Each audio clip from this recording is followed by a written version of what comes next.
So, you might have heard that Yellowstone National Park is sitting on top of a giant supervolcano.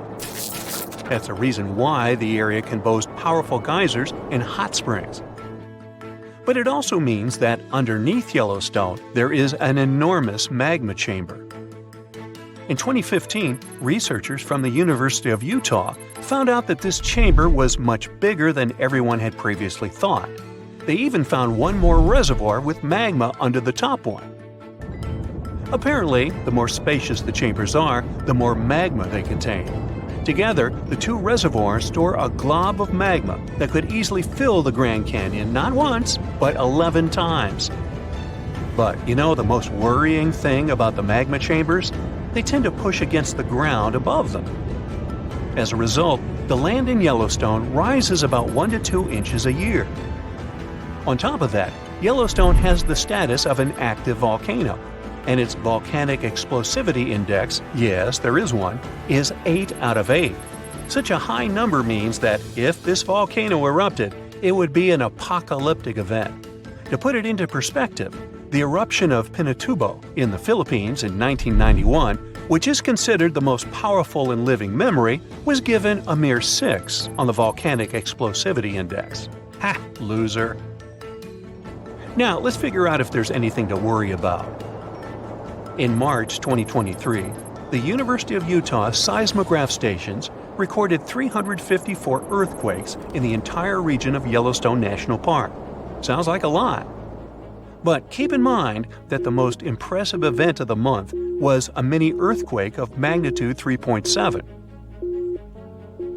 It was part of a swarm of 106 earthquakes that began on March 29th and continued until the end of the month. Yep, earthquakes apparently also come in swarms, so be aware. Experts say that Yellowstone's seismic activity is, well, kind of more active than usual, but it's really nothing serious. A geophysicist working at Yellowstone Volcano Observatory called Michael Pollan claims that the volcano won't erupt anytime soon. For this to happen, there must be enough magma ready to erupt beneath the surface. Whew. There should also be enough pressure to cause this magma to rise. But neither of these conditions exist today. According to the expert, Yellowstone is stable now. At the same time, Pollan and his team are keeping track of all kinds of underground activity, looking for warning signs of possible eruptions. Some of them can be the frequency of earthquakes and ground deformation. Thousands of mini earthquakes, coupled with extreme changes in the surface of the ground in that area, can be alarming. The team also monitors the temperature of the park's thermal features.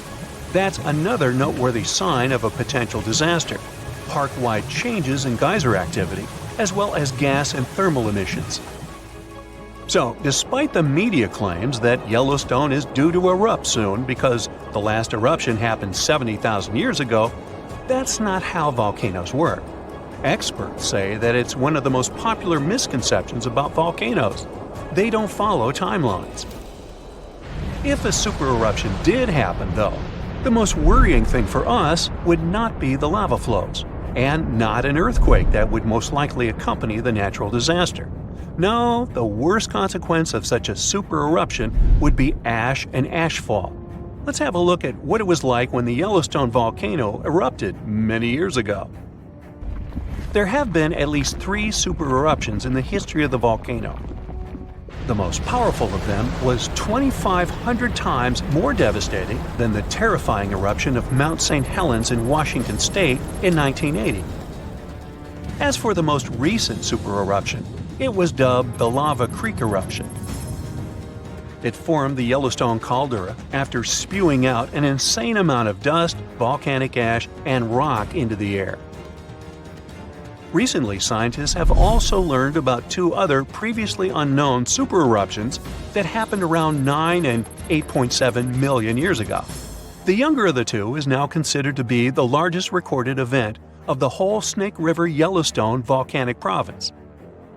Anyway, let's have a look at what was going on all those millions of years ago. Because I wasn't around then, so we're all assuming this stuff based on evidence. The first signs of the disaster appeared long before the catastrophe broke out. For thousands of years, the heat had been welling up from within the planet's insides. It had been melting rock beneath the planet's crust and leaving behind huge chambers. They were filled with a pressurized mixture of semi-solid rock, magma, water vapor, and different gases, including carbon dioxide.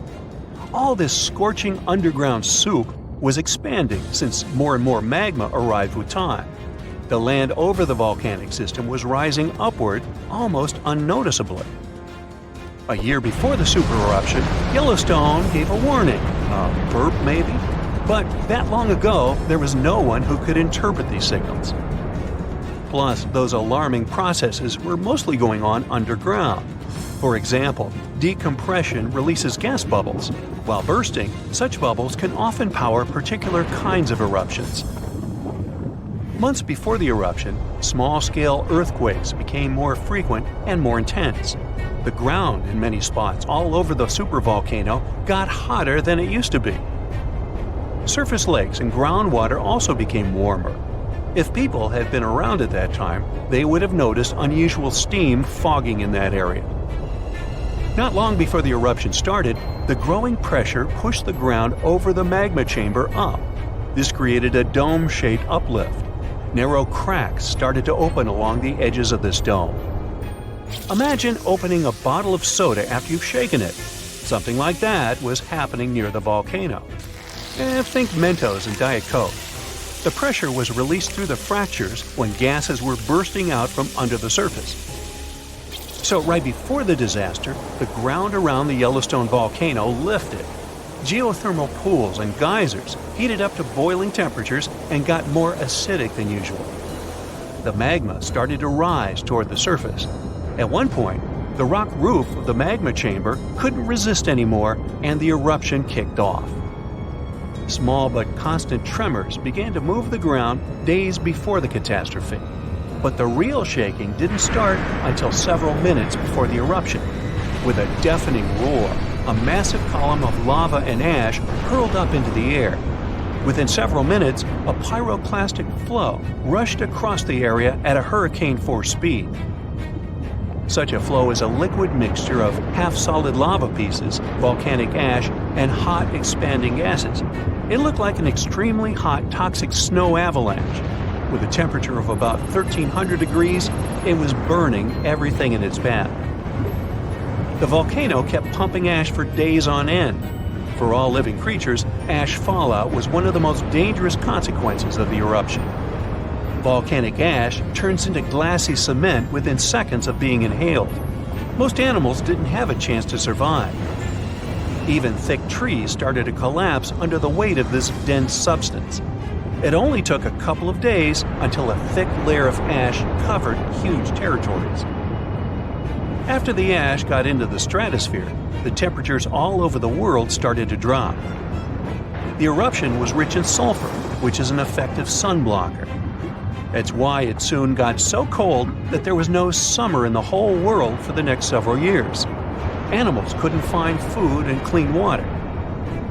This natural disaster, called the Gray's Landing supereruption, was colossal. That's how researchers described it in their recent studies. It affected a huge territory. The streams of lava enameled an area as large as New Jersey in scorching hot volcanic glass.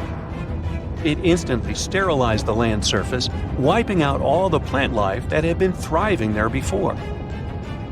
Now, if such an eruption were to happen these days, it would cover Colorado, Utah, and Wyoming with almost 3 feet of toxic volcanic ash. Many regions would be plunged into darkness.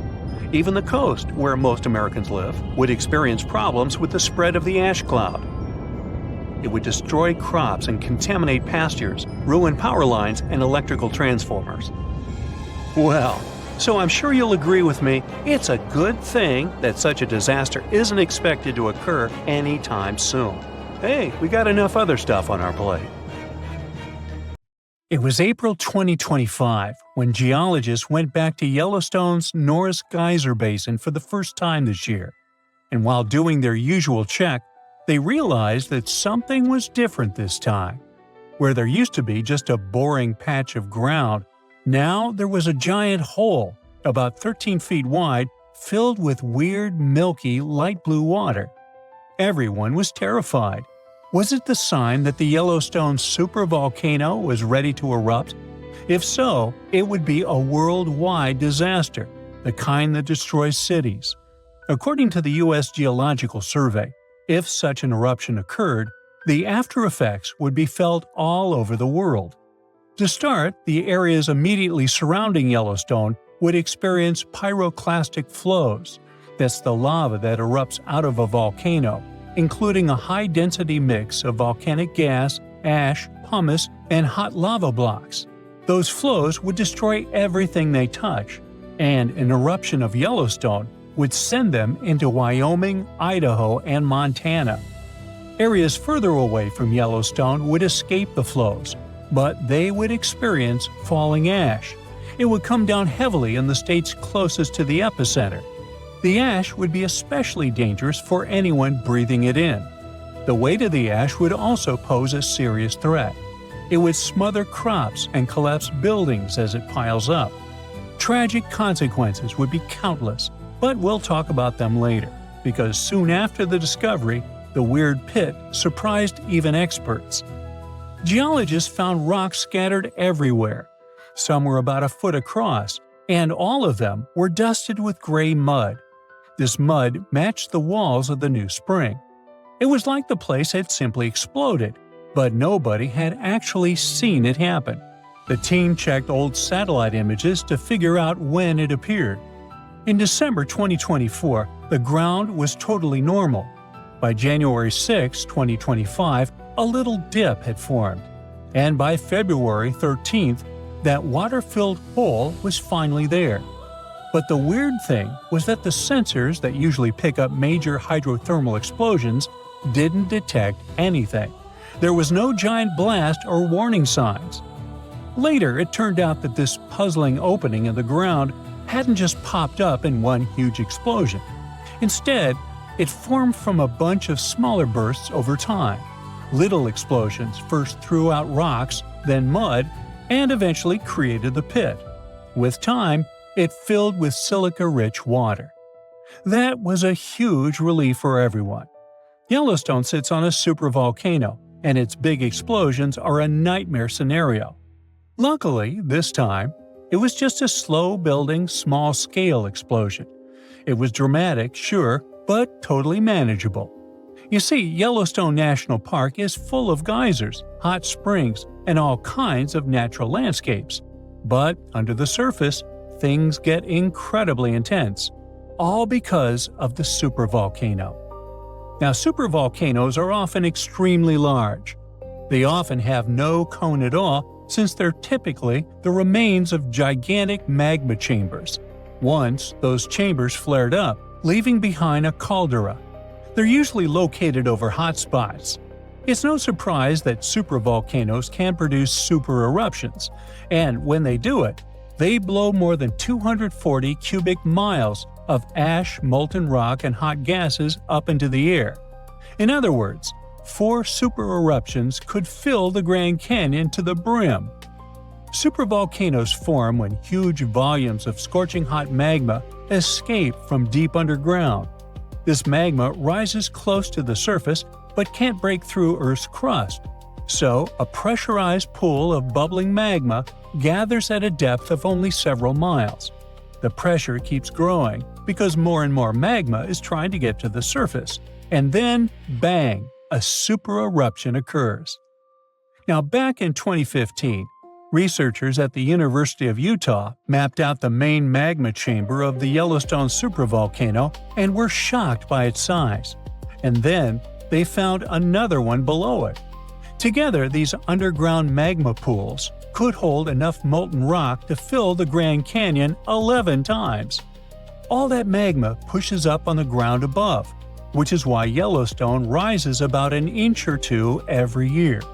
That slow lift might not sound like much, but combine it with the fact that Yellowstone is still an active volcano and has a volcanic explosivity index of 8, and it's enough to make you wonder what could happen if things went south. And yes, Yellowstone has indeed been a bit jumpy in recent years. In March 2023, there were 354 earthquakes in the area. Most were tiny, but the biggest hit a magnitude 3.7, part of a swarm of 106 quakes. Now, before you freak out, experts from the Yellowstone Volcano Observatory say there's no need to panic. No eruption is coming anytime soon. Volcanoes don't stick to a schedule. Just because Yellowstone hasn't erupted in a long time doesn't mean it's about to blow. The park is stable for now, but scientists are keeping a close eye on everything underground, the quakes, the rising ground, and even temperature changes, just to be safe. The superhot plume of magma, a hotspot under Yellowstone, has been churning for 17 million years. The Earth's crust slowly moved over it, making the hotspot leave a trail of volcanoes stretching more than 450 miles along the Snake River Plain. Most of those ancient ones are now buried under layers of lava and sediment. In just the past 2.1 million years, Yellowstone has unleashed 3 cataclysmic eruptions, so massive they managed to reshape the land. Each explosion sent pyroclastic flows, rivers of searing hot rock, ash, and pumice racing outward for miles. The debris piled up in layers hundreds of feet thick, some forming solid lava-like rock. When those eruptions emptied the underground magma chambers, the roof collapsed, forming the massive calderas we see today. Even after those mega eruptions, Yellowstone didn't stop. Between 180,000 and 70,000 years ago, enormous rhyolite lava flows, sometimes over 144 cubic miles, poured out. Some flows followed north-south vent lines. The West Yellowstone flow erupted around 110,000 years ago. The Nez Perez Creek flow followed 160,000 years ago. If you stand at Madison Junction on the caldera's northwest rim, you can see it, a cliff that formed when the Lava Creek Tuff eruption collapsed the land 640,000 years ago. And inside the caldera, you'll see the hardened lava flows snaking across the floor. Figuring out when a supervolcano might blow is like being able to read nature's warning signals. Thousands of years before a massive eruption, the heat underground starts building, and the magma chambers become like ticking pressure cookers. Little signs start showing up.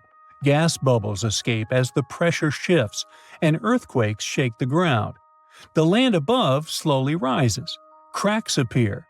Hot springs and geysers start acting up, heating even more than usual. Now, what would happen if Yellowstone erupted? Remember those pyroclastic flows we talked about before? They can contain 2 parts: the lower flow of the hot lava that moves at ground level, and a cloud of ash that follows above the lava level. So the 2 of them would devastate huge areas. The ash would even reach Europe within 3 to 4 days of the eruption, but it wouldn't be so bad there. After that, it would only take around 2 to 3 weeks before cooler temperatures set in around the globe, all thanks to the sulfur gas that would get to the upper atmosphere after the eruption. Scientists predict that global temperatures would drop by up to 10 to 12 degrees. These consequences could last for 6 to 10 years, putting an end to monsoons, which could cause widespread famine in Asia. Scared? Well, don't be. The good news is that scientists don't believe that the sleeping giant under Yellowstone National Park will wake up in our lifetime. Experts say the next Yellowstone eruption won't likely happen for hundreds of thousands of years. And even then, it may not be that bad, because scientists have discovered that the magma lurking within Yellowstone is actually split up amongst 4 different chambers. Not only that, but some of the reservoirs of magma are likely to cool down and solidify, lessening the chances of an eruption. So, while an eruption does sound like it would change the landscape of the world, it's very unlikely to happen anytime soon. It's official. We now know the exact location and timing of the Yellowstone supervolcano's next eruption, and it's called a supervolcano for a reason. It will be thousands of times more powerful than a typical volcanic eruption. When this happens, the planet will face massive disasters. Earthquakes, tons of magma flows, ashen clouds that will block out the sun. The sky will be gray for a long time. We will have a shortage of food because of the lack of sunlight. Planes won't be able to fly. Some species of animals and trees may disappear. One disaster will follow another, like falling dominoes, one by one. Terrible times await Earth and… okay, stop. It's clear, we got it.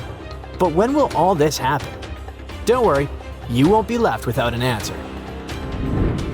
When ordinary volcanoes erupt, it's always a disaster, but only for those places that are located near the epicenter. Multiply the damage from an ordinary volcano by thousands and you'll get a supervolcano eruption. Yellowstone is one of the largest volcanic systems in the world. It's erupted 3 times in the last 2.1 million years.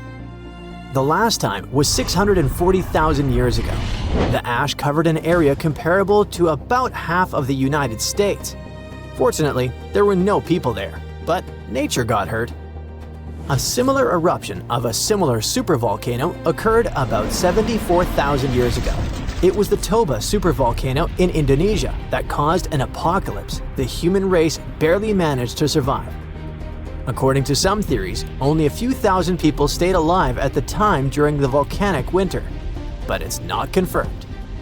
Since Yellowstone is a volcanic system located in a vast national park, it was important for scientists to find out exactly where the first spark would come from. They found out that Yellowstone's magma doesn't accumulate in one place, but hides in several separate underground reservoirs. The reservoir in the northeast of Yellowstone, next to a beautiful place called Sour Creek Dome, is the riskiest. Here, the red-hot magma comes into contact with the hot rocks of the mantle, which are located deep in the ground. Their high temperature keeps the magma in a liquid state. Imagine that you put a pot of hot milk on the stove. Nothing cools down, but only gets hotter, so the milk may soon begin to rise and flow out of the pan. The same thing is happening with the magma under Sour Creek Dome. Magma doesn't cool down there, and at some point it may start to come out. It'll be like a broken pipe from which a fountain of boiling water gushes. But how did scientists find out? The magma reservoirs are located at a depth of about 6 miles, and this whole area is incredibly hot. They used a special method called magnetotellurics. So, Earth's rotating core creates a magnetic field that surrounds our planet. Magma flows around the core, and it contains many magnetic minerals that also create magnetic fields. Scientists use special instruments that sense those fields emanating from the magma, like a metal detector senses lost jewelry on the beach. Using magnetotellurics, they scanned Yellowstone and discovered 4 large magma reservoirs. 3 of them emitted powerful electromagnetic waves, and in the 4th, which is in the northeast, they recorded a much stronger signal from the magnetic field. This is where the eruption is supposed to occur. But fortunately, it won't happen soon. Perhaps in tens of thousands of years, perhaps in hundreds.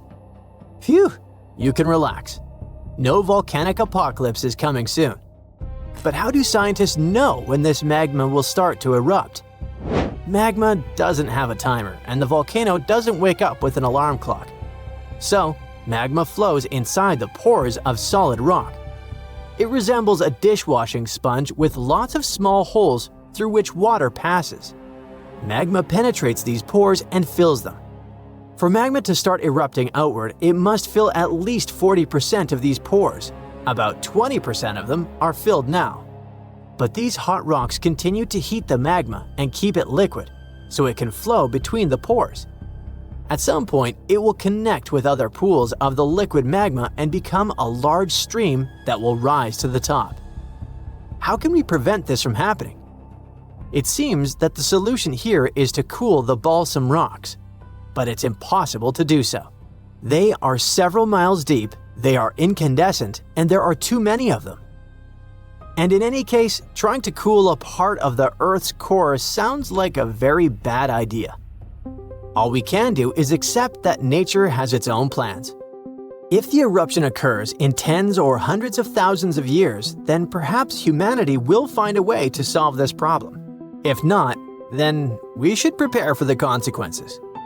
A huge global catastrophe starts with a massive, large-scale explosion. The erupting magma produces a gigantic amount of ash. A powerful burst of energy collapses the Earth's crust over the magma reservoir. This leads to the formation of a giant caldera. You've probably seen a huge crater in a volcano. So, this is the caldera. The natural disaster is so loud it deafens everyone who is nearby. The blast wave rises ash and pumice stone at a speed exceeding the speed of sound. Volcanic materials reach incredibly high altitudes in minutes. Then, this pillar of ash spreads and plunges a huge territory into darkness. The incandescent particles in the lower part fall under their own weight and heat the air around them. It's almost impossible to breathe. The red-hot pieces of pumice stone and ash set fire to the surroundings. All this hot mass turns into pyroclastic flows that destroy and burn everything in their path. Forests, houses, roads, everything turns into coal. No planes can fly there. Tiny particles can penetrate engines. Besides, it's impossible to see through such a dark gray, hot cloud. It's also dangerous to drive cars. Volcanic particles can burn tires. Luckily, thanks to seismic technologies, people have learned in advance about the eruption, so everybody has evacuated. The column of ash that has reached the edge of space continues to expand in different directions. The wind helps the volcanic dust expand. A giant umbrella-like cloud appears over the territory of Yellowstone. It's getting wider and wider and plunges a huge area into hot darkness. During the first 24 hours, ash falls on most of the United States and parts of Canada. It knocks out power lines, pollutes bodies of water, and destroys crops. Then, the rains begin. The water mixes with the ash and falls to the ground in the form of gray mud. And don't forget, it's also poisonous. The ash contains mercury, arsenic, and lead in large quantities. Such toxic masses poison rivers, lakes, land, and air. All this time, the volcano continues to erupt. The outbursts of magma, ash, and pumice can last for several weeks or even a month. And this is just the beginning. The ash soon begins to settle, but the sulfur dioxide released during the eruption spreads all over the atmosphere. This gas mixes with the atmospheric water vapor and forms an aerosol consisting of small particles. All this covers the planet like a veil. This cap makes it difficult for the sun's rays to pass through, which means it lowers the temperature of the Earth's surface. These events cause a sharp cooling of several degrees in the world. Farmers lose a huge amount of their crops. Food prices rise and economies collapse. There might be a famine all over the planet. Human civilization can plunge into chaos. In a few years, the temperature will start rising, but it will take at least a couple of decades to return to previous standards. What will become of humanity by that time? Of course, we will survive, but we'll have to rebuild our civilization. But don't be afraid. If nothing depends on us, let's just enjoy every day of life. Be grateful and help each other. Supporting and caring for each other even during the volcanic winter is a guarantee that humanity will survive. So, you notice anything weird? Recently, there have been alarming changes in the water levels in different parts of Yellowstone Lake. At the same moment, the water level can be rising on one side of the lake and falling on the other. Ooh, it looks as if the lake basin gets lifted by some underground forces. Can it be a sign of a looming disaster? Geysers, mud ponds, and hot springs turn Yellowstone National Park into some extraterrestrial world. And all these wonders are fueled by a mighty supervolcano. Supervolcanoes produce super eruptions. When it happens, they launch more than 240 cubic miles of ash, molten rock, and hot gases up into the air. To make it easier to imagine, 4 super eruptions could fill the Grand Canyon to the brim. The Yellowstone giant was thought to be responsible for at least 3 enormous eruptions and countless smaller ones. In that region, the volcanic deposits are scattered over tens of thousands of miles. Scientists believe they had been created by many weak eruptions. But after doing more research, experts found out these deposits had been left by two previously unknown supereruptions. Those probably took place about 9 and 8.7 million years ago. This discovery means that the area around the Yellowstone volcano used to face a supereruption every 500,000 years. But over the last 3 million years, the hotspot has seen only 2 supereruptions. It makes scientists believe these catastrophic events are slowing down, or just maybe one is overdue. Anyway, if the Yellowstone supervolcano went off with as much power as it had 2.1 million years ago, it would spit out more than 588 cubic miles of boiling lava.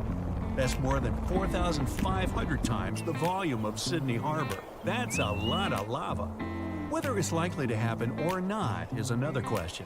There's no doubt that something is going on with the volcano. The water level changes in Yellowstone Lake mean the caldera is lifting under the surface. And the caldera is what's left over after a volcano erupts and then collapses. The Yellowstone caldera is not just going up, creating a dome-shaped uplift. It also moves up and down in a kind of breathing motion. It might be because the magma is seeping into the crust, or because this magma is heating up the Yellowstone hydrothermal system, making it expand and raise the crust. Yellowstone has the status of an active volcano. Its volcanic explosivity index is 8 out of 10. Such a high number means that if this volcano erupted, it would be an apocalyptic event. Right before the disaster, the ground around the national park would lift. Geothermal pools and geysers would heat up to boiling temperatures and get more acidic than usual.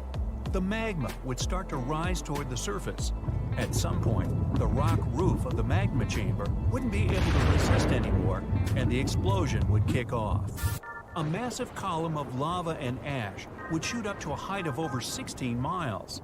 After that, the volcano would keep pumping ash for days on end. The mixture of lava, ash, and gas would be hotter than 1,800 degrees Fahrenheit. It would travel through the area at a speed of 300 miles per hour, faster than a racing car. The air near the center of the eruption would heat up to 570 degrees Fahrenheit. One of the most dangerous consequences would be ash fallout. Volcanic ash can turn into glassy cement within seconds after being inhaled and getting in the lungs. People and animals would have problems with breathing. Okay, so that's an understatement, just so you know. Buildings would start to collapse under the weight of this dense substance. It would take just several days until a 10-foot layer of ash covered the territory of about 50 miles around the center of the eruption. After the ash got into the stratosphere, the temperatures all over the world would start to drop. If the eruption was rich in sulfur, an effective sunblocker, it would get so cold there would be no summer in the entire world for the next several years. The monsoon seasons would change. Agriculture would face serious problems. There would be issues with food supplies. Over the past 50 years, the Yellowstone caldera has risen almost 2 feet. It shouldn't alarm you, though. Experts are sure it's a natural behavior for Yellowstone.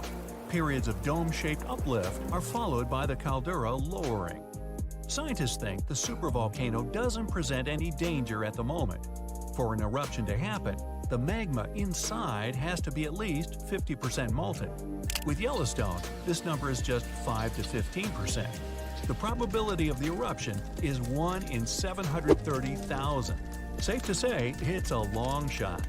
Even better, a recent study made the researchers believe the hotspot might be in a state of decline right now, even despite all the breathing and dome-raising activity. Still, there have been tons of discussions about what people could do to prevent the disastrous supereruption from happening. And the most popular and seemingly effective idea was to cool the Yellowstone supervolcano down. Unfortunately, there's a catch. The volcano leaks out only 70% of the heat which comes from its magma-filled chambers, but the rest of the heat stays inside. As soon as it reaches a particular threshold, the volcano erupts. If it was possible to extract at least 35% of the Yellowstone volcano's heat, the eruption could be avoided. The The cooler the magma is, the thicker and stickier it gets. It stops being so fluid and doesn't try to get out to the surface anymore. After considering these facts, NASA scientists came up with a plan. They suggested drilling a 6 miles deep well and pumping down cold, pressurized water. The temperature of the water that would get back to the surface would be approximately 662 degrees Fahrenheit. This way, the heat would be gradually extracted from the volcano. And if a geothermal plant was built on the site, it would generate plenty of electric power. It would be very simple to produce, and its price would be very alluring, about 10 cents per kilowatt hour. At first glance, it was an amazing idea. But sometime later, it started to receive a lot of criticism. Imagine drilling through the Earth's crust, getting deeper and deeper, and then wham bam, you hit a hypothermal pocket. Uh-oh, get ready for a catastrophe. This can release gases that are likely to cause a series of super powerful explosions. In the worst-case scenario, it may even trigger a full-scale volcanic eruption. Now, you already know about its catastrophic outcomes, from fountains of lava and avalanches of molten rocks to climate changes all over the globe. Yeah, not good. Or let's say you're drilling a well to deliver cold water to the volcano, and then you suddenly hit its magma chamber. In this case, instead of cooling the giant down, you'll make the top of the magma chamber much more fragile than it used to be. And the whole construction will be at risk of collapsing at any moment. And don't forget that your drilling may also release toxic gases. They often accumulate at the top of the reservoir with magma. Can it get any worse? Well, yes it can. The whole process would stretch for more than 16,000 years. This method is too risky to cool the volcano down as fast as people would probably want. And scientists aren't even 100% sure that when the cooling system construction is finished, the volcano will stay cold for at least another 100 years. And last but not least, the project of making the Yellowstone supervolcano a bit cooler would cost a mind-boggling $3.5 billion. A huge price for something that might not work out altogether. Oh, by the way, Yellowstone isn't the only volcano that has a lava dome that's lifting at the moment. Lava domes are created when magma gets to the surface and then gathers around the vent. Scientists have found one of those inside an underwater volcano in Japan. This dome is more than 2,000 feet high and more than 6 miles wide. Even though the Japanese supervolcano seems to be sleeping, experts don't let their guard down. A volcanic system can go from being calm and docile to teetering on the edge of an eruption in the blink of an eye. Another massive dome is growing in the central Andes, on top of the planet's largest active magma store. The Altiplano Puna Plateau, well, there's a tongue twister, and where the dome was found, is the second highest plateau in the world, and the dome itself is more than half a mile tall. You might wonder how come experts have known nothing about this enormous uplift until recently. The answer is simple. It was hidden within the plateau. It's an arid region littered with volcanoes, and it stretches for thousands of miles. Yep, another case of hiding in plain sight. It happened in Iceland on Friday, March 19, 2021 at 8:45 p.m. About 20 miles southwest of the capital. Molten rock suddenly burst through the surface from below. Bright lava fountains then lit up the night sky. A volcano in this valley finally woke up after almost 800 years of sleeping soundly. We divide volcanoes into 3 categories: active, dormant, or extinct. Around 1,900 of them around the globe are considered active. That means they've erupted in the recent past and will likely do it again in the possible near future.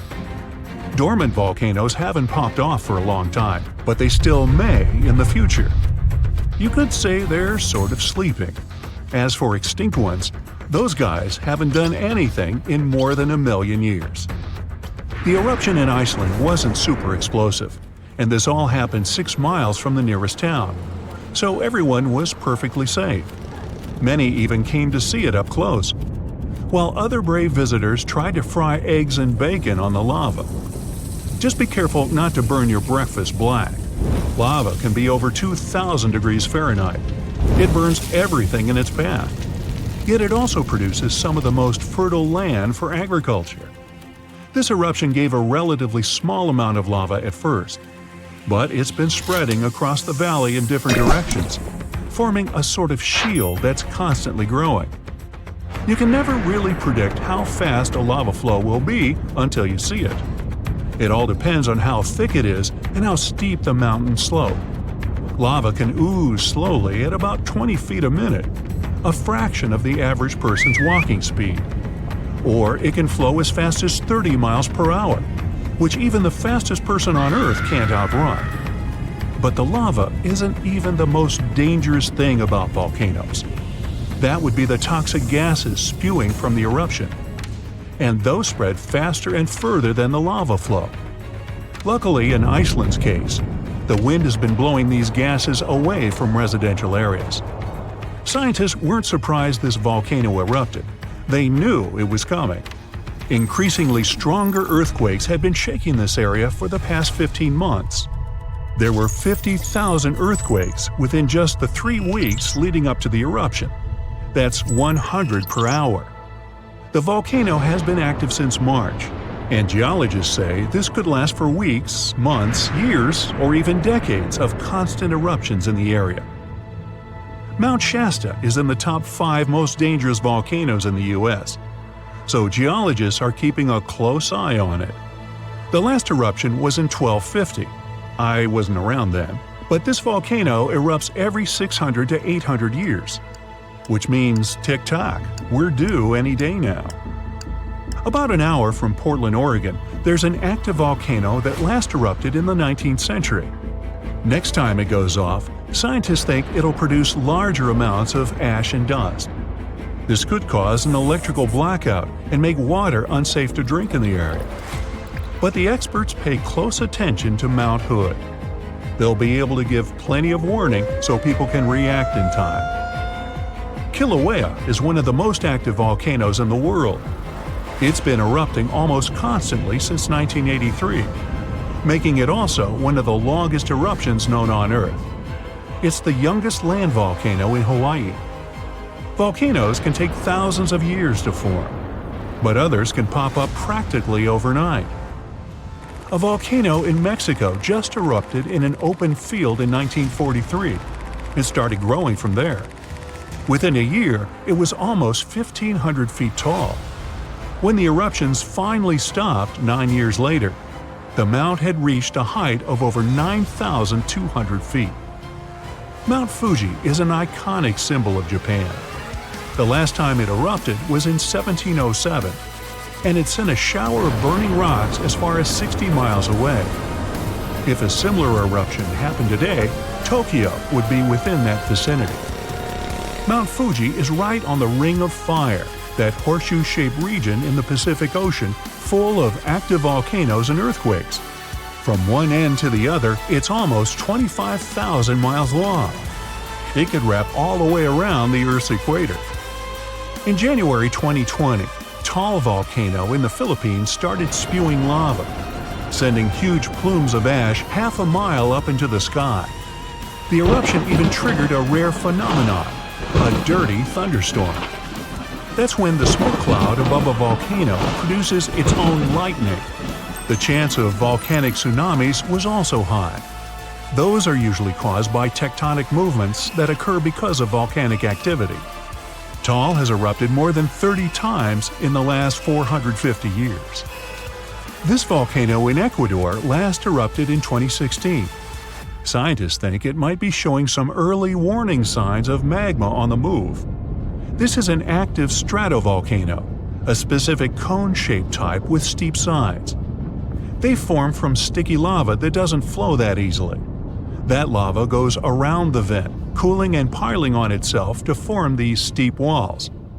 These types are more likely to produce explosive eruptions like the ones we see in movies.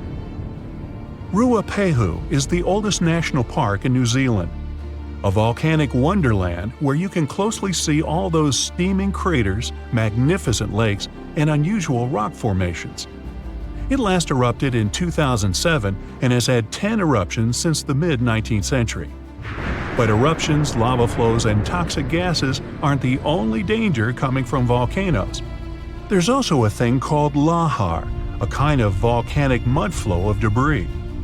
In between eruptions, snow melts and a lake forms in the caldera. If the last eruption brought mud, ash, and rocks in the lake, it becomes dangerously full. In that case, only a temporary dam holds it back. Indonesia has the biggest number of active volcanoes in the world, including one called Anak Krakatoa. It means child of Krakatoa, and its famous parent isn't far away. A huge tsunami in 2018 partially woke Junior, a scary thought since Senior had one of the most powerful eruptions ever seen on this planet in 1883.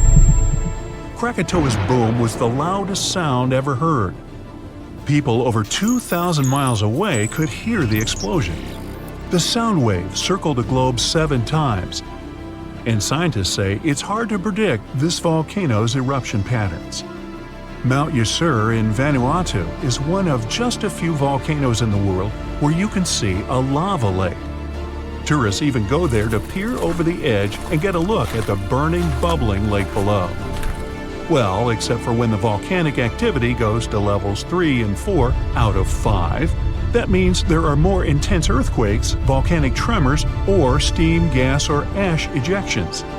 Then this place is off limits because, duh. This volcano in the DR Congo has the most active and largest lake volcano in the world. And all that lava is unusually fluid, meaning it travels faster and further than the stuff coming out of most volcanoes.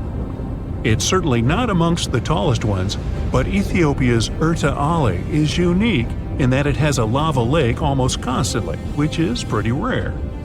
The locals call it a smoking mountain because its lava lake often causes eruptions.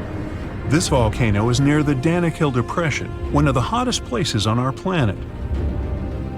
Merupi has been erupting on a regular basis since the mid-16th century. This volcano helps scientists do crucial research on how eruptions work and how they can warn people in time. After it was dormant for a while, this volcano in central Mexico sprang back to life in 1994. Ever since then, it's been producing huge mud flows and strong explosions in unpredictable intervals. In the past, enormous eruptions coming from this giant buried entire cities in pyramids. Imagine staying in a hotel and waking up to the magnificent view of a massive volcano covered in glowing rivers of lava and clouds of ash. When it lets off heat, visitors to this area in Guatemala take a chance to roast some marshmallows there.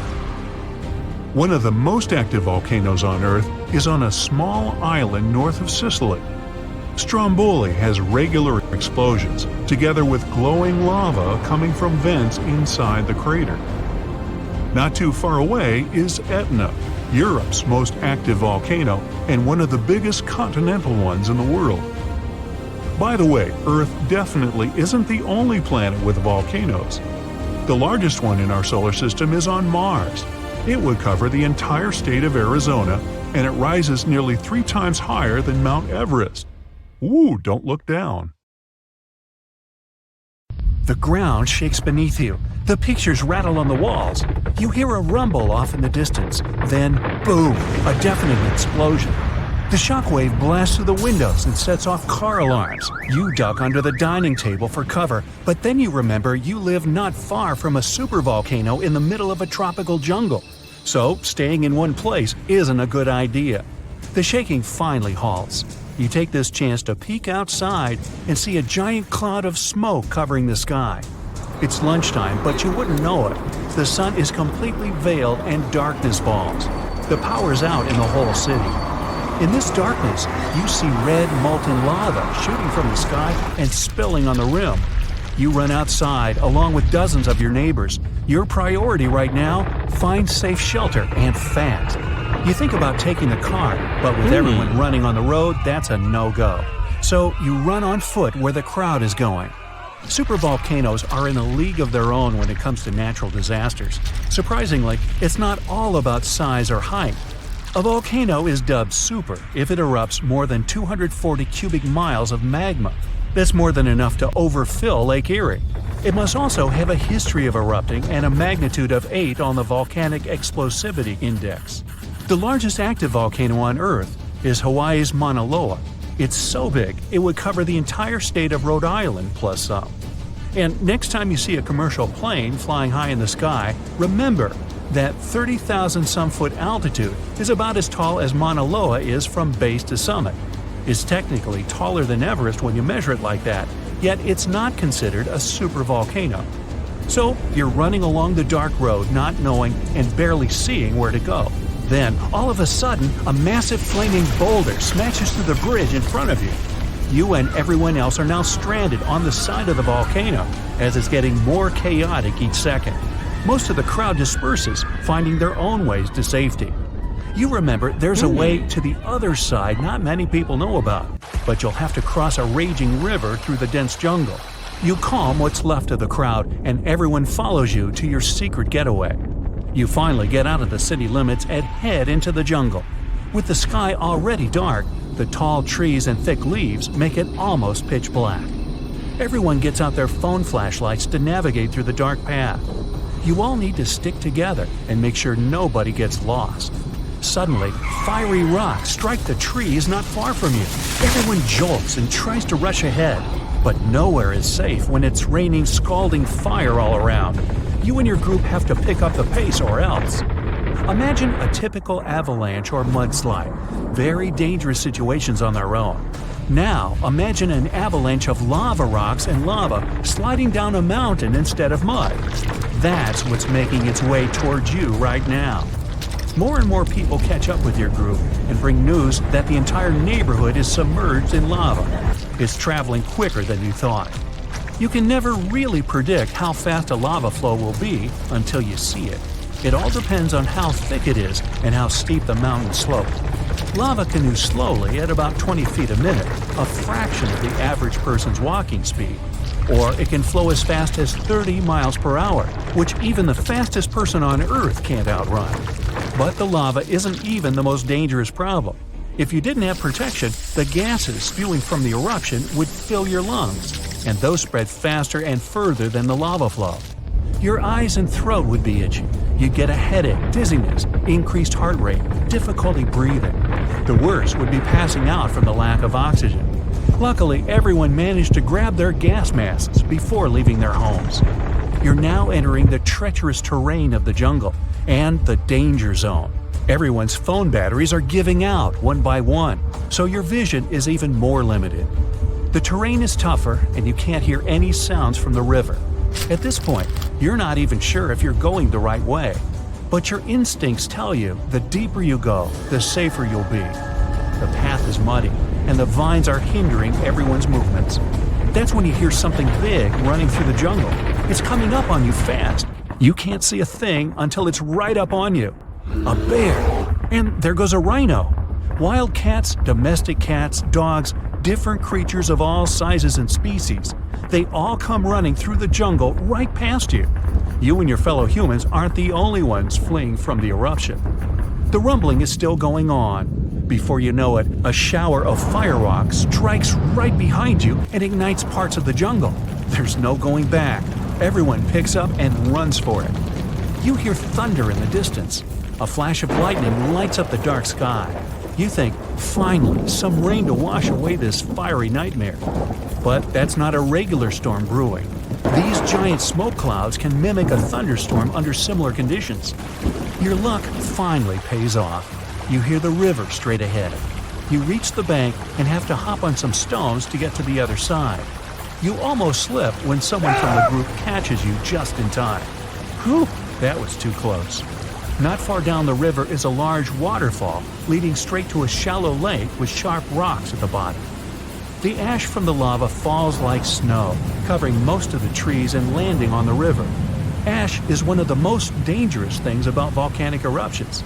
You're soaked to the bone, but it's a lot better than ash and smoke. And then the rest of the group follow. The next thing you know, the river starts steaming as lava meets the bank and runs into the water.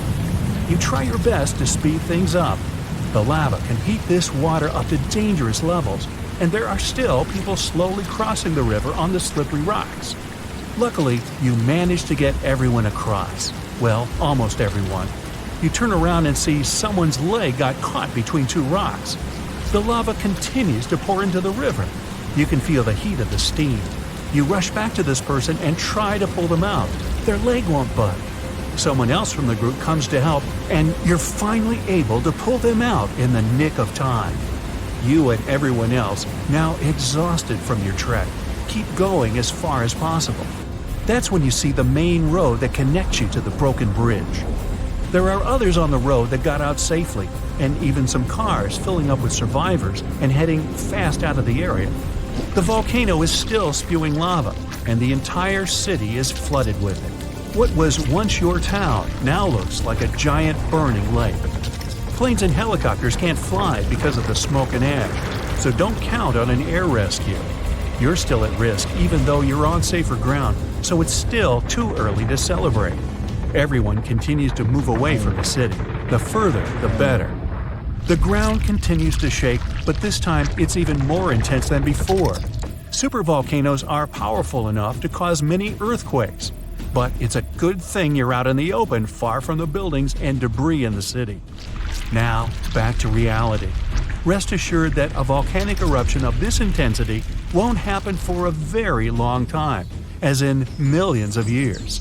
Besides, thanks to warning systems and humanity's preparation for such an event, it's extremely rare for even a regular volcano to do as much damage as it could. So, don't scratch Yellowstone off your travel list just yet. Okay, watch your step now. Millions of gallons of hot magma are gathering in one flow and rising thousands of miles to the surface of our planet. A massive fracture in a tectonic plate shakes the ground and fills the air with a loud hum.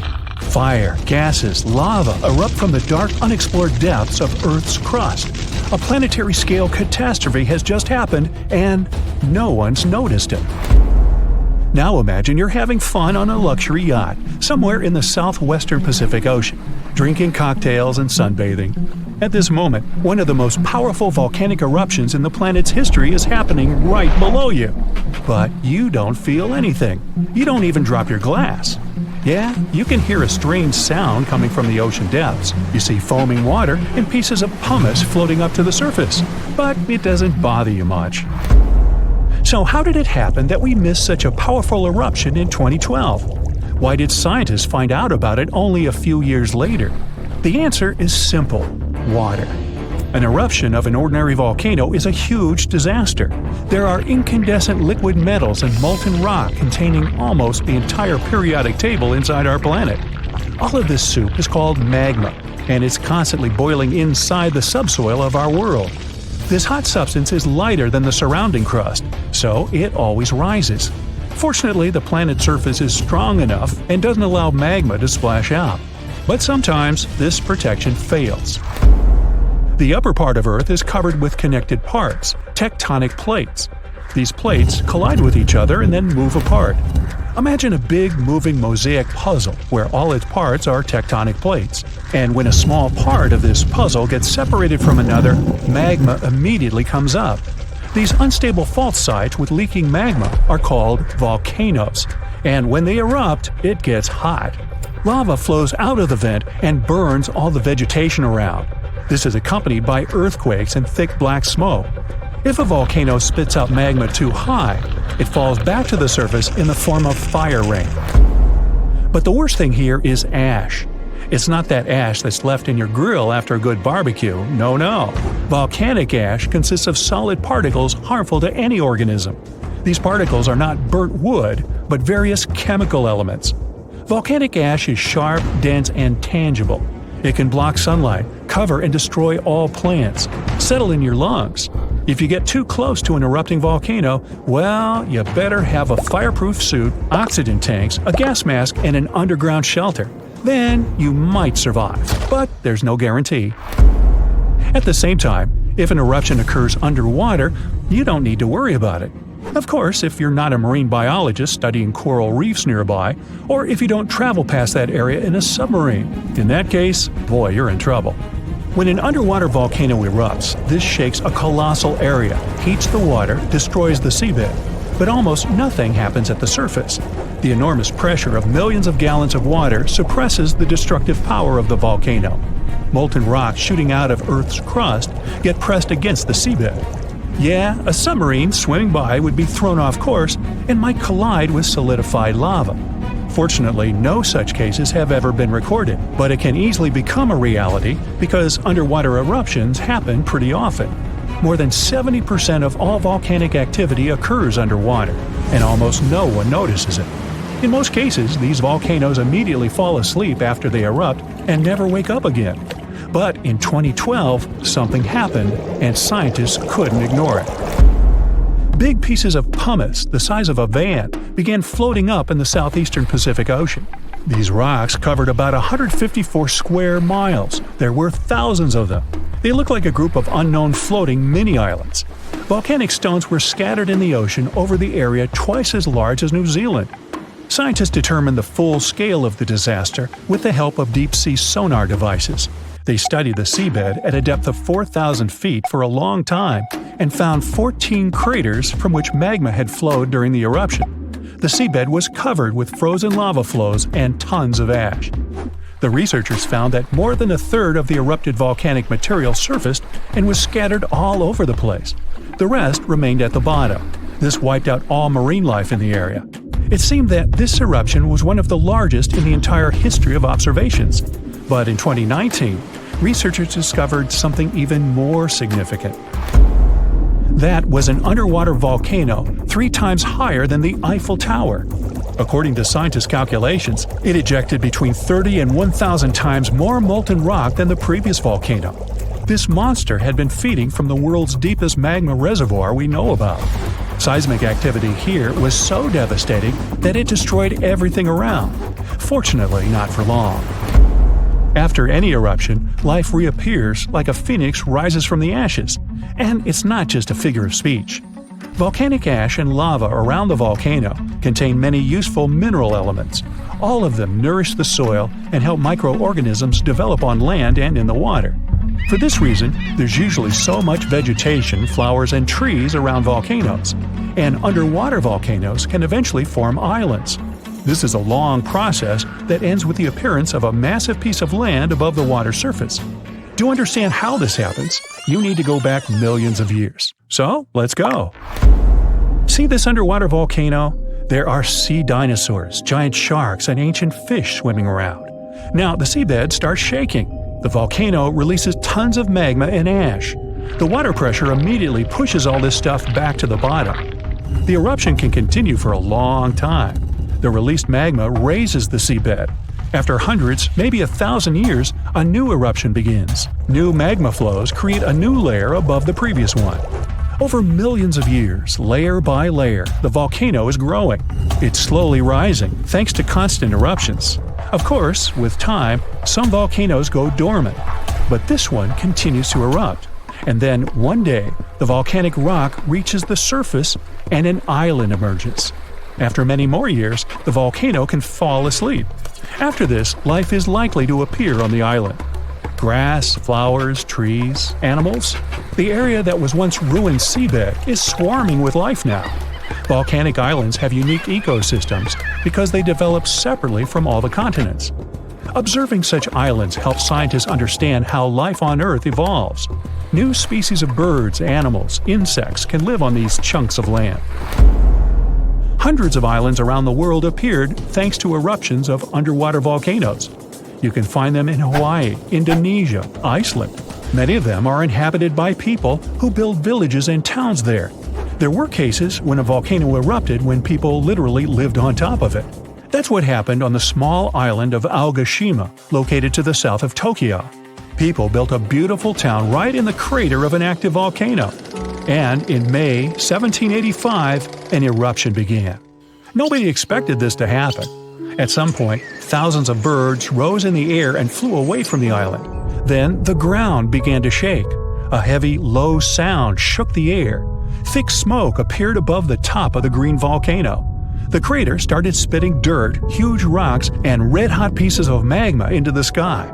The disaster lasted several weeks. People somehow managed to evacuate. Then, finally, the volcano calmed down. After that, a long process of recovery started. The inhabitants of the town rebuilt houses, roads, infrastructure. More than 200 years have passed since that moment, and during this time, the volcano never woke up. And despite the risk of a new eruption, people continue living there. The population is growing. Many people from other cities and countries come to live there. The main reason everyone loves this place is that it looks like a paradise. Nobody wants to leave the island. There are thermal springs where you can bathe, dense jungle with many beautiful animals and trees. The soil is rich, and you can grow tasty fruit and vegetables there. The water near the coast is swarming with fish. Every day, you can enjoy the incredible landscapes of the island. Seismological services constantly monitor the situation and watch the volcano's activity, listening for a rumble that may someday come again. When we think of active volcanoes, one region comes to mind: the Ring of Fire in the Pacific Ocean. 3/4 of Earth's volcanoes sit within this belt. Compare the area to Australia, which doesn't have any volcanic activity. The old continent of Europe is also calm, or at least we like to think so. Can you guess what the most active volcano in Europe is? If you thought of Mount Etna on the island of Sicily in Italy, you were right. The volcano has erupted about 200 times and has been far from sleeping in recent decades. The last time this happened was in August 2023. The highest mountain in the Mediterranean is 500 million years old. But in Iceland, there is a much younger volcano. It sprang into action on the 10th of July 2023. In the afternoon, 3 fissures appeared in the ground on a peninsula in the southwest of the island. This was at a base of a small mountain peak. Its name means Little Ram in the local language. The volcano spewed molten lava high into the air. There were also gas plumes in the area. But the scientific community wasn't surprised by the event. They already knew about the volcanic area that stretches between the cities of Reykjavik and Keflavik. Its name is hard to pronounce. Hey, I want to buy a vowel. It had already erupted during the previous 2 summers. This activity came after 8 centuries of dormancy. In the days leading up to the latest eruption, seismologists, the scientists who study earthquakes, recorded over 12,000 tremors. When the ground opened up in July, the fissures were over 1.5 miles long. The following morning, 2 of them closed. All the lava was now coming out of the last fissure. It grew into an elongated cone, the simplest shape of volcano we are all familiar with. The lava soon filled a large crater. It grew almost 100 feet tall during the first week, and it is still growing. On the night when the eruption started, lava spread out in all directions. Its cinders set ablaze the dry moss in the vicinity. Local authorities closed off the surrounding area. There were toxic gases from the volcanoes and smoke from the burning moss. Firefighters flocked to the area. After a week, they proclaimed the area safe. Visitors soon came to witness the birth of Europe's youngest volcano. This form of tourism is quite developed in Iceland. People come from all over the world to watch active volcanoes. The land of fire and ice is home to more than 130 volcanoes. Some 30 of them are active. Now, I know what you're thinking right now. Is volcano tourism safe? In Iceland, it is. The country's authorities research and constantly monitor all of the hotspots. The island is dotted with several dozen seismic stations. These help researchers accurately predict future eruptions, and emergency services are accustomed to these sorts of events. They can quickly cordon off danger zones. This is what happened in 2010. A volcano in the south of the island, the name of which everyone struggled to pronounce, erupted. It spewed out a plume of steam and ash that was 7 miles high. This wasn't a fun time to be an air traveler. Winds carried the enormous plume southeast toward northern Europe. Many countries closed their airspace for several days for safety reasons. The volcano erupted in March, but the Earth was shaking from January the same year, so seismologists knew that an eruption was approaching. When it comes to the continent's youngest volcano, the tourist infrastructure is already there. Visitors can leave their cars at a designated parking lot. Then they go on a 5-hour-long trek. This leads to a viewing deck. Tourists are so close to the epicenter that they can feel the heat haze from the crater. The sight is the most impressive at nighttime. Safety is never a concern. Scientists regularly chart out hazard maps that outline the borders of lava fields. This way, visitors who stick by the rules are never in harm's way. More than a week after the eruption started, a section of the crater collapsed. Lava flowed downhill west of the volcano. This majestic smoldering hot river is slow-moving lava. Scientists categorize it as an AA type. The term is Hawaiian. It describes basaltic lava that has a rough and brittle surface. The flow is composed of broken lava blocks that are called clinkers. They fall off as the substance flows. This reveals red-hot areas. The cooler sections of lava are gray and black in color. When it moves forward, it produces a distinctive sound like shattering glass. Nearly a month after the eruption of the new volcano, we got aerial footage of an interesting phenomenon. A tornado formed directly over the lava flow. This occurs due to the high temperatures in the area. When the conditions are right, a column of heated air can easily turn into a mini tornado. Scientists observed a similar event happen during the 2018 eruption of Mount Kilauea in Hawaii. The lava fields of Europe's second-largest island tell the story of the creation of Iceland. It sits above the place where the North American and Eurasian plates meet each other. Tectonic plates are huge, rocky chunks of Earth's most outer layer. There are roughly 20 of them. They rest on a partially molten layer of rock. All the lava we see on the surface starts its journey here. You could say that these plates float on molten rock. Their boundaries are unstable, so when two plates grind past each other, they release tremendous amounts of energy. The formation of volcanoes is one result. These are places where the molten rock travels upward to the surface. Iceland began to form some 60 million years ago. The tectonic plates under the ocean drifted apart. Enough lava piled up on the surface to create solid ground. This ancient rock is under the waves today. As new lava reaches the surface and cools down, it pushes the old rock away from the center of the island. That's why the oldest parts of Iceland aren't 60, but only 16 million years old. The country's active lava fields are young in geological terms. Some of them are under 1,000 years old. Scientists consider the island a hotspot for volcanoes, pun intended. Nearly a third of the basaltic lava that reaches the Earth's surface in recorded history came from Icelandic eruptions. Fissure swarms, like the ones before the 2023 eruption, cover 30% of the Nordic country. For this reason, only a quarter of the island is inhabited. Norse Vikings were the first people to settle in Iceland at the beginning of the 10th century. Nature threw them a loud welcoming party.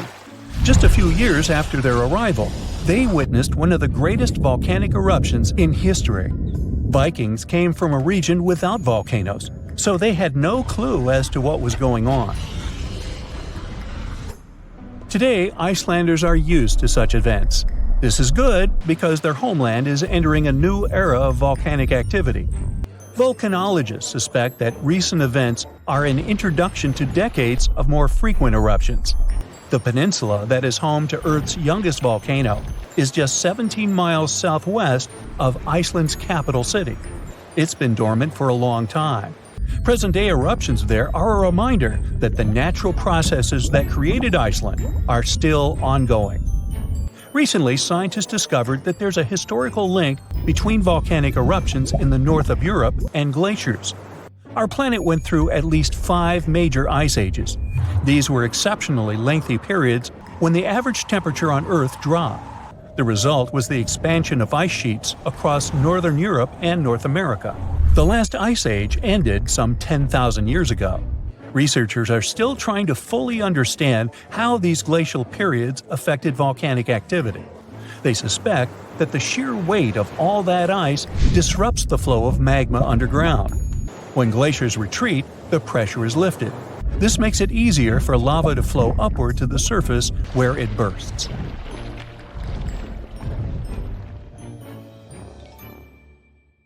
The last time this volcano erupted was about 500 years ago, but recently, small tremors have grown really frequent, to such an extent that scientists have been recording more than 1,000 a month. I'm talking about the Campi Flegrei supervolcano in Italy.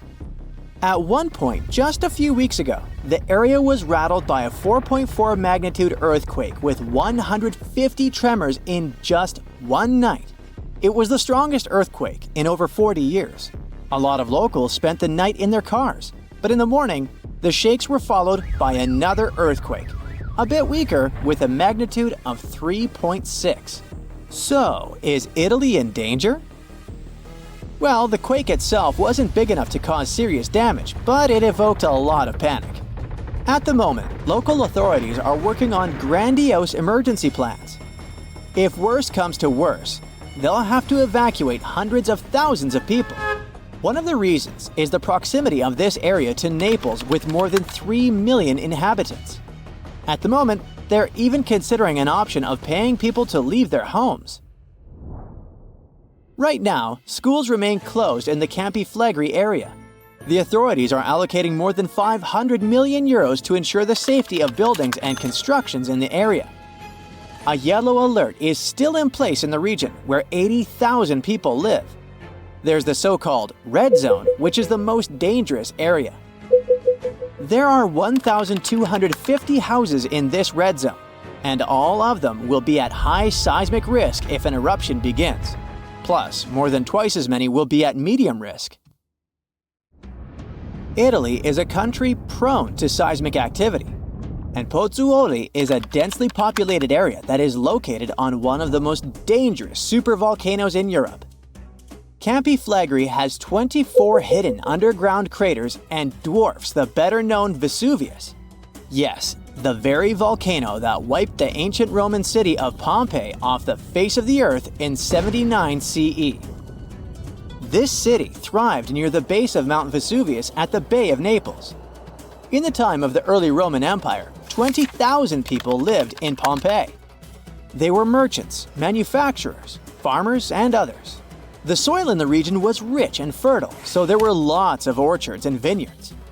Strangely, no one knew that this black earth was the legacy of an earlier eruption of Mount Vesuvius. The area was a favorite summer destination for rich Romans. Sadly, at noon on August 24, 79 CE, all this prosperity came to an end. The peak of Mount Vesuvius exploded, sending a 10-mile-high mushroom cloud of ash and pumice into the stratosphere. For the next 12 hours, the eruption was wreaking havoc on the city. Volcanic ash and a hail of pumice stones, some of which were 3 inches in diameter, showered Pompeii. It forced the city's occupants to flee in terror. Around 2,000 people holed up in stone structures and cellars, paralyzed by fear. They hoped to wait out the eruption. Who knows? Maybe if they had decided to leave the city immediately after the beginning of the eruption, they would have had some chances to survive. A westerly wind protected the city from the first stages of the eruption. But soon, a giant cloud of hot ash and gas rushed down the western slope of Vesuvius. It engulfed the city, burning everything in its way. This disastrous cloud was followed by a flood of volcanic mud and rock, which completely buried the city. As if the volcano was making sure no one would survive, a cloud of toxic gas poured onto the city, finishing the lives of a few survivors on August 25th. A flow of rock and ash followed. It collapsed roofs and walls and turned the city into a giant cemetery. When a supervolcano erupts, the consequences are usually catastrophic. Supervolcanoes have at least once had an eruption with a volcanic explosivity index of 8, which is the largest recorded number on the index. Supervolcanoes are often extremely large, with no cone at all. That's because they're typically the remains of gigantic magma chambers that once flared up, leaving behind a caldera. They're usually located over hotspots and appear when huge volumes of magma are trying to escape from deep underground. Eventually, they burst through Earth's surface. Sometimes, all this magma gets stuck, unable to break through the planet's crust. And then, massive pools of pressurized magma gather at a depth of several miles. The pressure keeps growing because more and more magma is trying to get to the surface. At one point, a super eruption goes off. The most recent super eruption happened in New Zealand. Well, when I say recent, I meant around 26,500 years ago. That's when a supervolcano beneath the surface of Lake Taupo spewed into the air more than 300 cubic miles of ash and pumice. Imagine 500,000 Great Pyramids of Giza flying up into the air at the same time. That's how incredibly powerful that eruption was. But the most exciting and confusing thing about the eruption was that the Taupo volcano didn't simply go off like many others. At first, everything was going as usual. Tons and tons of pressurized magma had built up under the surface, and the pressure was getting higher and higher. But after the rock cracked and the first portion of lava rushed out of the crater, something went wrong, and the supervolcano took a break. Only several months later, the disastrous eruption shook the ground. Thousands of tons of lava, rocks, and ash flew high into the atmosphere. The unusual pattern of Taupo still confuses scientists. The Indonesian eruption at Toba caldera 75,000 years ago was the largest eruption in the last 2 million years. Experts estimate that the eruption could have released hundreds of thousands of tons of sulfuric acid, which might have even caused a several-degree cooling of the planet's surface. But nowadays, the impact is hard to detect because of glaciers that covered the ground afterward. There are also several so-called supervolcanoes that haven't lived up to this name yet because they've never produced any super eruptions. For example, in 1883, Indonesian volcano Krakatoa went off. The power of the eruption tore the volcano's walls open, and cold seawater rushed into its molten insides. The difference in temperatures made the volcano blow up with a deafening boom. It was clearly heard 3,000 miles away in Australia. It earned the blast the title of the loudest sound in history. But even though the consequences of this event were truly catastrophic, it still turned out not powerful enough to be called a super eruption. It only had a volcanic explosivity index of 6. Then, there's also Mauna Loa. It's a shield volcano, which means it won't produce explosive eruptions, but its sheer size makes this monster of a volcano extremely dangerous. At the moment, the volcano seems to be at peace with its surroundings. Research equipment doesn't show any signs of activity on Mauna Loa, but if Mauna Loa did suddenly erupt, lava flows could reach the ocean and the most populated and touristy places like Captain Cook very fast, in a matter of hours. The last time the volcano erupted, lava got as far as the outskirts of Hilo on the other side of the island. That's where the University of Hawaii is located. Luckily, people had a few weeks' warning to get ready for the disaster. Over its recorded history, Mauna Loa has been erupting pretty regularly, almost every 6 years. On the bright side, big island volcanoes including Mauna Loa aren't really very volatile. That's because they're shield volcanoes. These volcanoes got such a name because they aren't really very high and resemble a warrior's shield placed flat on the ground. Shield volcanoes are formed by very fluid lava. It travels way farther and forms much thinner flows than the lava erupted from a stratovolcano, which is conically shaped and tall, like the infamous Krakatoa in Indonesia. So, if Mauna Loa erupts, there probably won't be ash clouds or tons of debris. The most dangerous thing will be lava. Since Mauna Loa is a shield volcano, its lava is extremely fluid and voluminous, which allows it to flow far and fast. Our planet's biggest and meanest supervolcanoes are waking up. When they erupt, you'll surely notice it, even if you live thousands of miles away from the epicenter. Scientists are worried we might not have enough time to prepare and deal with the consequences of a super eruption. There's some volcanic activity close to the Italian city of Naples. And no, it has nothing to do with the famous Mount Vesuvius, but with another volcano. This one is harder to see as it doesn't have a tall peak like Vesuvius. But don't let this bad guy trick you. It could be way more dangerous than its giant neighbor. It does have a huge crater that's about 8 miles wide. This volcano is called Campi Flegrei, and it's actually one of the largest volcanoes in Europe, sitting under the town of Pasquale. So, Campi Flegrei erupted 39,000 years ago with a bang so massive it spread ash across the whole Mediterranean region. It also caused the temperature to drop by over 16 degrees Fahrenheit across Eastern Europe. It was the biggest volcanic eruption in Europe in 200,000 years. Since then, Campi Flegrei has had smaller eruptions, and the last one happened in 1538. Now the area is full of small craters, hot springs, and bubbling pools, and they're all proof that this volcano is still very much alive and brewing something. Since the early 2000s, the ground in the giant crater and the town nearby have been slowly rising by about 1 to 1.5 inches every year. There were at least 150 earthquakes that shook this supervolcano lately. In May 2024, there was a 4.4 magnitude in the area, the biggest in the last 40 years. Residents had to leave their homes and camp outside, fearing there would be more earthquakes.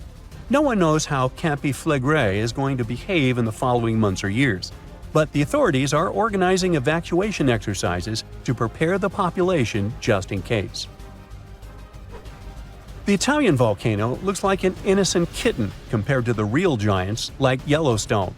For a volcano to deserve the title of a super one, it must be able to produce catastrophic-scale eruptions and eject huge amounts of magma, ash, and volcanic gases. The Yellowstone giant meets these criteria.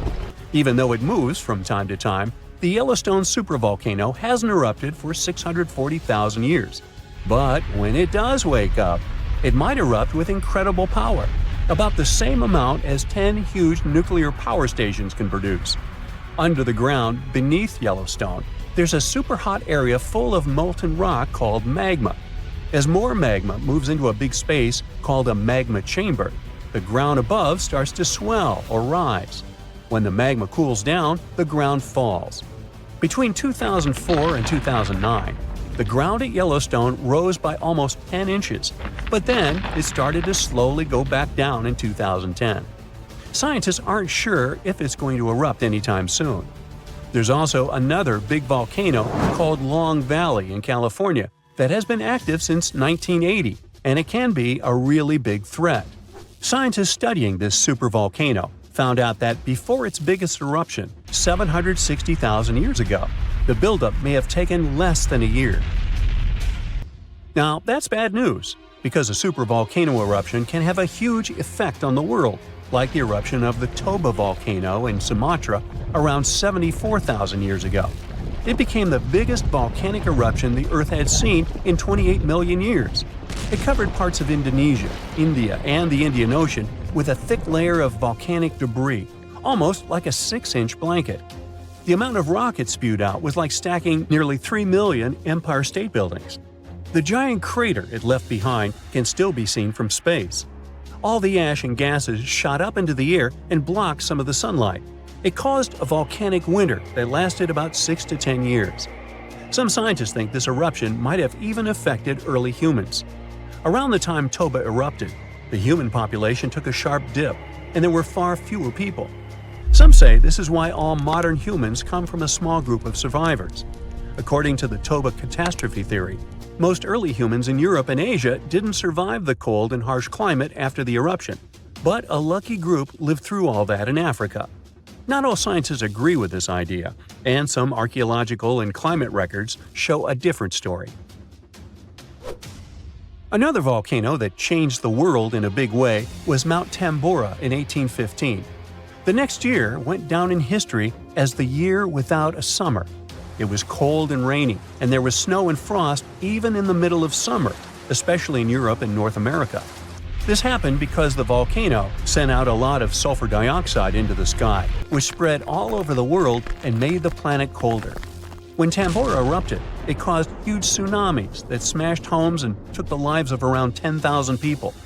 Afterward, about 80,000 more people passed away because of the consequences the eruption had caused in the world. The cold weather ruined crops, so food became really expensive. And because horses were the main way people traveled, the cost of oats that they ate went way up too. Some people even think this led to the invention of the bicycle in 1817 as a new way to get around. The eruption made the Earth colder for about 3 years. Now, even though the Tambora eruption was so powerful, Krakatoa, another volcano in Indonesia, stole the show when it erupted in 1883. It was just easier to spread information about it through telegrams and photos. Its final blast was the loudest recorded sound in history, and people could hear it on 10% of the entire Earth's surface. The eruption started a tsunami, with waves about half as tall as the Statue of Liberty. Now, if we only had 12 months to prepare for a supervolcano eruption, it would be really hard to store enough food and get ready. But don't panic just yet. Supervolcano eruptions are very rare, and the last one happened 26,500 years ago in New Zealand. Scientists think that a super eruption happens once every 100,000 years on average. But the sad part here is that the Earth doesn't follow a perfect timeline. There could be clusters of super eruptions with shorter gaps between them and then longer quiet periods. Since there have already been 2 super eruptions in the last 100,000 years, there's always a chance one could happen again sooner than we expect. Plus, although there are places like Yellowstone and Long Valley where we expect volcanoes to erupt, there are less obvious possible hotspots. In Chile, there's a volcano called Laguna del Maule that has erupted in the past and left behind a huge crater.